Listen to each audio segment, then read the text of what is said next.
1 Esdras, chapter 7. Then Sisons, the governor of Celesyria and Phenice, and Sathrabuzanes, following the commandments of King Darius, did very carefully oversee the holy works, assisting the ancients of the Jews and governors of the temple.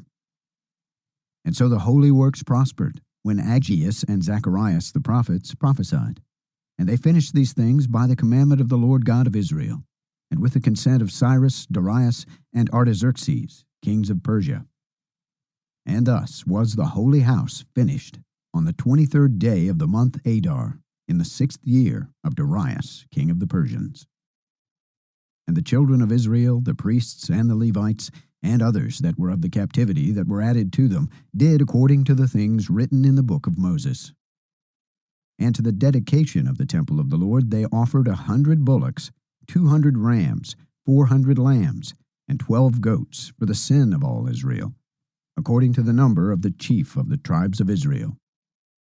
The priests also and the Levites stood arrayed in their vestments, according to their kindreds, in the service of the Lord God of Israel, according to the book of Moses, and the porters at every gate.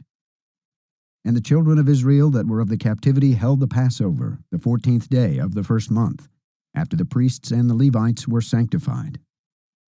They that were of the captivity were not all sanctified together, but the Levites were all sanctified together. And so they offered the Passover for all them of the captivity, and for their brethren the priests, and for themselves. And the children of Israel that came out of the captivity did eat, even all they that had separated themselves from the abominations of the people of the land, and sought the Lord.